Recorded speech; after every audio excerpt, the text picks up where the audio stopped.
여러분, 사자성어 중에 입신양명이라는 것이 있습니다. 자신의 뜻을 확립하고 이름을 드날린다라는 뜻으로 사회적으로 인정받고 성공하는 것을 일컫는 말입니다. 요즘에는 인지도가 높은 유명한 사람들을 셀럽이라고 부르기도 합니다. 사람은 누구나 입신양명의 꿈이 있고 셀럽이 되고 싶어 합니다. 그러나 세상에서는 아무리 유명하고 셀럽으로 기억되고 역사책으로 기록에 남는다 할지라도 하나님 나라에서는 그 이름이 기억되지 또 기록되지 않는 사람들이 많이 있습니다. 오늘 본문에는 하나님 앞에 기억되는 이름과 그렇지 않은 이름이 나옵니다. 대조되는 두 사람의 모습을 살펴보며 우리의 모습을 돌아보는 시간을 갖기를 소망합니다. 우리는 계속해서 지금 룻기서 말씀을 살펴보고 있습니다. 이제 어느덧 룻기서 마지막 장인 4장 말씀을 우리가 함께 보게 되는데요. 지난주의 내용을 잠시 되돌아보면 보아스가 룻의 청혼을 승낙합니다. 하지만 변수가 있었죠. 보아스보다 기업물을 순위가 앞선 친족이 있었다라는 것입니다.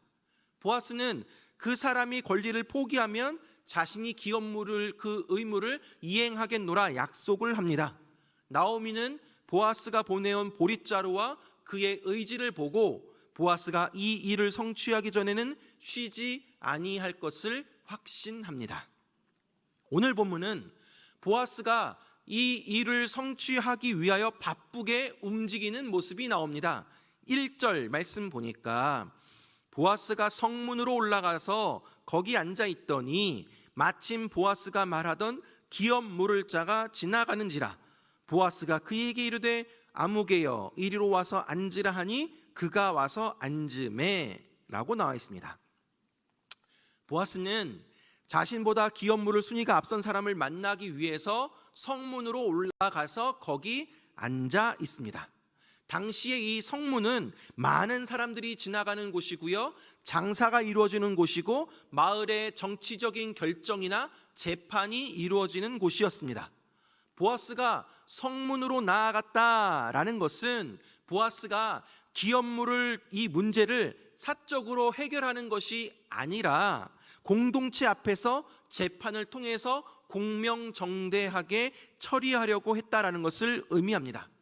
보아스가 성문에 앉아 있을 그때에 마침 기업물을 자가 지나갑니다. 이 마침이라는 단어는 앞서 우리가 2장에서 보아스가 자신의 밭에서 룻을 만나게 되었을 때도 사용되었던 단어입니다. 보아스와 룻의 만남이 우연이 아니었듯이 보아스와 기업물을 자의 만남도 우연이 아니었습니다. 이 모든 것이 다 하나님의 섭리 아래에 이루어지는 것들입니다. 보아스는 기업물을 자와 또 10명의 장로들을 불러서 정식 재판을 시작합니다. 3절 4절 말씀에 보니까 보아스가 그 기업물을 자에게 이르되 모압 지방에서 돌아온 나오미가 우리 형제 엘리멜렉의 소유지를 팔려함으로 내가 여기 앉은 이들과 내 백성의 장로들 앞에서 그것을 사라고 내게 말하여 알게 하려 하였노라. 만일 내가 물으려면 물으려니와 만일 네가 물으지 아니하려거든 내게 고하여 알게 하라. 내 다음은 나요 그 외에는 물을 자가 없느니라 하니 그가 이르되 내가 물으리라 하는지라 라고 나와 있습니다. 모압에서 돌아온 나오미가 우리 친족인 엘리멜렉의 소유지를 팔려고 하는데 기업물을 순위의 1순위 해당되는 당신이 이것을 사라 라는 것입니다. 만약 당신이 기업을 무르지 않겠다고 하면 그 다음 순위인 내가 사겠다라고 이야기를 합니다. 그런데 이 기업물을 자가 지금 어떻게 대답을 합니까? 내가 무르겠다라고 대답을 합니다. 이것은 보아스가 기대하지 않았던 그러한 대답이었습니다. 보아스는 룻과 결혼을 해서 그 기업을 자기가 물으려고 했는데 글쎄 자신보다 우선순위가 앞선 이 사람이 자신이 물겠다, 내가 책임지겠다 라고 합니다. 계획이 완전히 어그러져 버렸습니다. 일이 완전히 꼬여버린 것입니다. 우리는 이미 룻기서의 내용을 알기 때문에 지금 우선순위가 앞선 사람이 자신이 그 기업을 무르겠다라고 말한 것에 대해서 아니 어차피 보아스가 기업 물을 것인데 하면서 쉽게 넘어가지만, 여러분이 당시에 그 자리에 있었던 보아스라고 한번 생각을 해보십시오. 그리고 나중에 이 소식을 듣게 될 나오미와 룻, 그 입장이 되어서 생각해 보십시오. 완전히 지금 멘붕 상태에 빠질 수밖에 없는 상황입니다. 지금 내가 기업을 무르겠다라고 말한 이 사람의 말 한마디로 인해서 이제까지 나오미와 룻과 또 보아스가 만들어 온 그 모든 이야기들이 엉망으로 되어버릴 수 있는 상황입니다.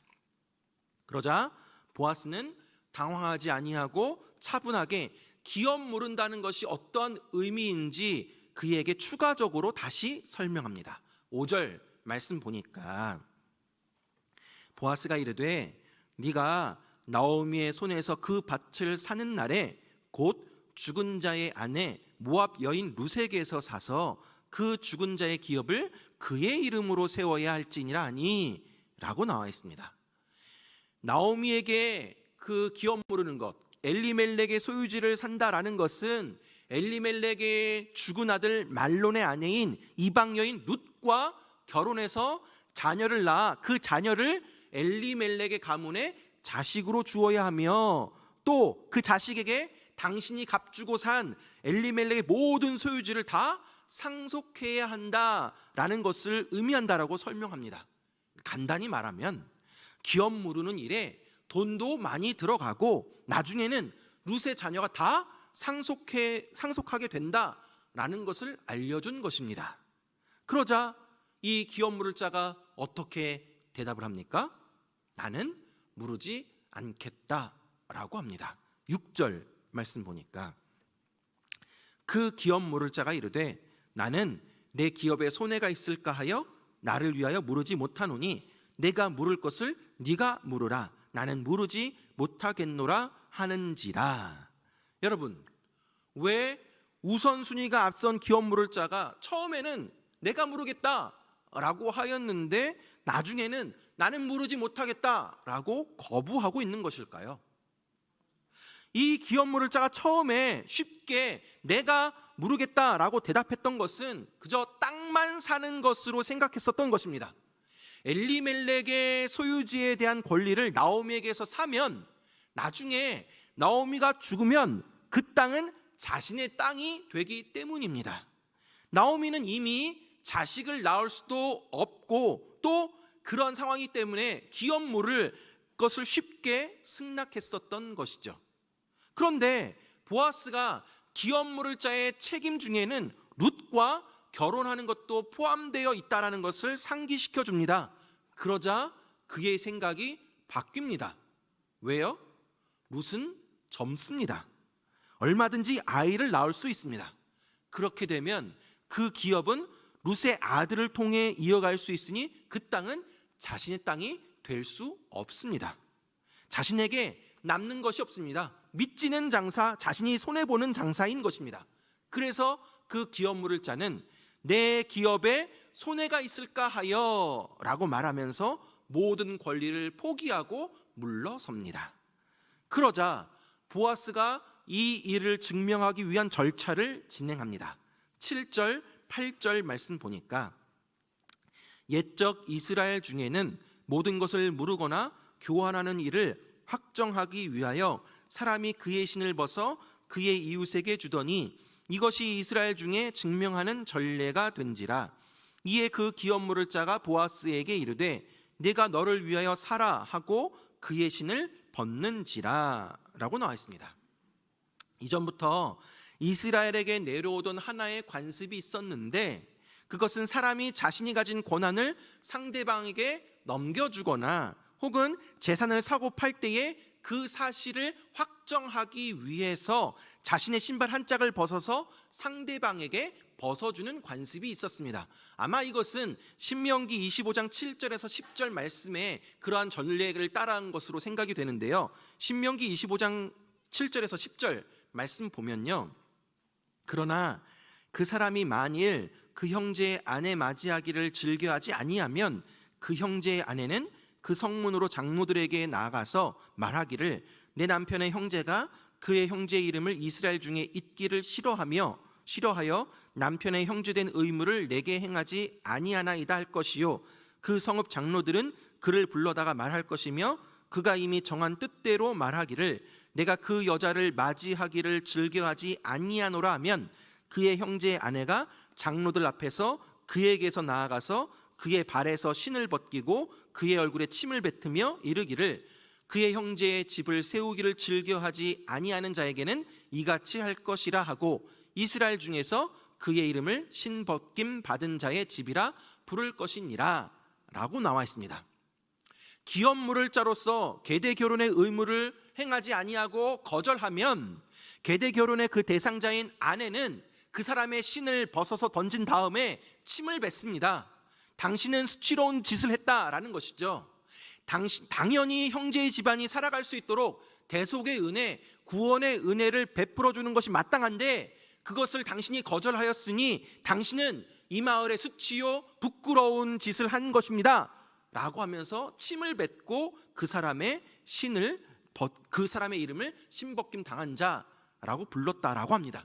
그런데 지금 우선순위에 가까운 이 친족이 보아스에게 자신이 가진 기업물을 권한을 사라 라고 말하면서 그 신발 한 짝을 벗어주었습니다. 이 행동은 당시 사회에서는 대단히 창피한 일이었습니다. 앞서 말씀드렸지만 왜냐하면 자신이 마땅히 감당해야 할 친족에 대한 책임을 회피하는 것이기 때문입니다. 그럼에도 불구하고 이 기업물을 짜는 적극적으로 이 기업물을 권리를 포기하고 보아스에게 넘겨버립니다. 그 이유는 자신의 기업에 손해가 되기 때문입니다. 자, 이제 공식적으로 보아스가 그 기업물을 자가 되었습니다. 드디어 모든 권한이 보아스에게로 넘어옵니다. 9절, 10절 말씀 보니까 보아스가 장로들과 모든 백성에게 이르되 내가 엘리멜렉과 또 기론과 말론에게 있던 모든 것을 나오미의 손에서 산 일에 너희가 오늘 증인이 되었고 또 말론의 아내 모압 여인 룻을 사서 나의 아내로 맞이하고 그 죽은 자의 기업을 그의 이름으로 세워 그의 이름이 그의 형제 중과 그곳 성문에서 끊어지지 아니하게 하매 너희가 오늘 증인이 되었느니라 하니 라고 나와 있습니다. 보아스는 자기가 룻을 아내로 취하는 가장 큰 이유가 죽은 자의 이름을 잊게 하려는 것임을 분명하게 선언합니다. 룻과 결혼하려는 그 동기가 하나님의 율법을 이행하기 위한 것임을 정확하게 설명합니다. 자신은 이 약속을 반드시 지킬 것임을 선언하고 장로들과 그곳에 모인 백성들 향해서 증인이 되어줄 것을 요청합니다. 이것으로 오늘 본문은 마무리가 됩니다. 사랑하는 여러분, 오늘 본문에는 대조적인 두 사람이 등장합니다. 먼저는 기업물을 자의 권리를 포기한 사람입니다. 우선순위가 앞선 사람이 처음에는 자신이 기업을 물으겠다라고 하다가 나중에는 포기해버렸습니다. 왜요? 손해가 있기 때문입니다. 믿지는 장사이기 때문입니다. 당시 이스라엘에서 기업물을 자의 권리는 자신의 친족을 위해 반드시 감당해야 할 사회적인 의무와 책임이었습니다. 손해를 감수하고서라도 불쌍한 친족을 도와주어야 한다라는 것입니다. 도와주면서 손익 계산하는 것이 아니라 손해를 감수하면서 불쌍한 사람을 긍휼히 여기며 도와주는 것이 바로 기업 물을 자의 제도입니다. 그러나 우선순위가 앞선 자는 자기 재산에 손해가 생길 것을 알고 그 책임을 회피했습니다. 그에게는 자신의 가난한 친족에 대한 동정심도 없었고 연민도 없었고 기업 물을 자로서의 책임감도 없었습니다. 그저 머리로 빨리 계산해서 자기 재산에 손해가 있다는 것을 알게 되자 그러자 그는 적극적으로 이 기업 물을 권리를 포기하고 보아스에게 넘깁니다. 6절 말씀을 다시 한번 보면요, 6절 말씀에 그 기업 물을 자가 이르되 나는 내 기업에 손해가 있을까 하여 나를 위하여 물으지 못하노니 내가 물을 것을 네가 물으라. 나는 무르지 못하겠노라 하는지라 라고 되어 있습니다. 여러분, 여기 6절 한번 보면요, 반복되는 단어가 나오는데요, 바로 나입니다. 나는, 내 기업, 나를, 내가, 나는 계속 반복되죠. 이 사람은 자기중심적인, 나 중심적인 인생이었습니다. 그는 내 기업에 손해가 있을까 하여 나는 무르지 못하겠다라고 합니다. 그 기업을 물을 권리를 포기하는 것으로 신을 벗어 증거로 삼습니다. 이렇게 기업 물을 자의 권리를 포기한 사람에 대해서 하나님은 어떠한 평가를 하고 있을까요? 1절 말씀 볼까요? 1절 말씀에 보니까 보아스가 성문으로 올라가서 거기 앉아 있더니 마침 보아스가 말하던 기업 물을 자가 지나가는지라. 보아스가 그에게 이르되 아무개여 이리로 와서 앉으라 하니 그가 와서 앉으매 라고 나와 있습니다. 지금 보아스가 우선순위가 앞선 그 기업 물을 자를 뭐라고 부릅니까? 아무개여 라고 부릅니다.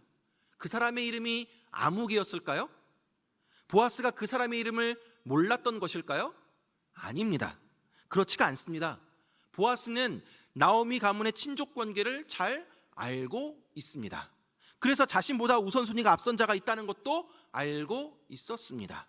그 사람과 보아스는 친족 관계입니다. 보아스가 그의 이름을 몰랐을 리가 없습니다. 그런데 성경은 기업 물을 권리를 포기한 사람의 이름을 아무개여라고 기록을 하고 있습니다. 대부분의 학자들은 룻기의 저자가 의도적으로 이 사람의 이름을 밝히지 아니하고 아무개라고 기록한 것이라고 해석을 합니다. 왜 그럴까요? 그 사람의 이름을 기록할 필요가 없다라는 것입니다. 하나님께서는 기업 물을 자의 의무와 책임을 다하지 않은 이 사람을 중요하게 생각하지 아니하신다라는 것을 알 수 있습니다. 그래서 그는 하나님의 위대한 역사에서 그냥 이름 없이 사라져 버립니다. 유명무실한 의미 없는 존재가 되어 버립니다. 반면에 보아스는 자신에게 손해가 있는 것을 뻔히 알고 있지만 기업 물을 자의 책임을 지겠다라고 합니다. 우리가 지금까지 계속해서 룻기서 말씀을 살펴보면서 알 수 있듯이 보아스는 계속해서 나오미와 룻에게 풍성한 은혜를 베풀어 주고 있습니다. 살아있는 자와 죽은 자에게 은혜 베풀기를 그치지 아니하였습니다. 그리고 그는 룻의 청혼을 승낙하면서 기업 물을 자로서의 책임을 받아들였습니다. 그는 희생적으로 자신의 책임을 감당하려 한 것입니다. 값을 지불하고 밭을 사서 엘리멜렉과 말론의 이름으로 유산으로 남게 하고 모압 여인 룻과 결혼을 하여서 아이가 태어나면 그 소유지를 나오미의 가족에게 모두 돌려주겠다라고 합니다. 여러분, 이것이 쉬운 결정이었을까요? 결코 아닙니다. 보아스가 기업 모르는 것은 그에게 도움이 되지 않는 일입니다. 오히려 경제적인 손해를 보게 됩니다. 그런데 보아스는 자신보다 다른 사람의 유익을 위해서 희생적으로 기업 모를 자의 책임에 헌신했던 것입니다. 그랬기 때문에 보아스는 메시아 가문에 이름을 남기게 되었고 그 이름이 하나님 역사에 영원히 기억되게 되었습니다. 사랑하는 여러분, 여러분은 아무개의 인생으로 살아가시겠습니까? 아니면 보아스와 같은 인생을 사시겠습니까? 오늘날 많은 사람들이 저마다의 계산기를 두드리면서 빠르게 계산합니다. 이것이 과연 나에게 유익이 있는가? 손해가 보는 것인가? 계산기를 두드리고 나에게 이익이나 유익이 있으면 얼마든지 적극적으로 물불 가리지 아니하고 뛰어듭니다. 하지만 내게 조금이라도 손해가 보는 상황이라면 언제든지 나 몰라라 합니다. 관계를 끊어버립니다. 손절합니다. 이것이 세상 사는 오늘날의 이치입니다. 그런데 어느새 우리 그리스도인들도 너무나도 계산적이 되어버렸습니다. 나의 시간과 노력과 재정에 대한 투자 대비의 효과가 없으면, 드러나는 것이 없으면 금방 시험에 듭니다. 아니, 내가 이렇게 열심히 봉사했는데, 아니 내가 이렇게 헌금을 많이 했는데 어쩌면 그러실 수 있냐며 하나님의 사랑을 의심하기도 합니다. 혹시 누군가를 도와주면서 손익 계산하고 있지는 않습니까? 교회 안에서 내 이름이 드러나기 원하는 곳에서는 열심히 헌신하지만 내 이름이 드러나지 않는 곳에는 관심 없어 하고 있지는 않으십니까? 우리는 이기적이고 나 중심의 사람들입니다.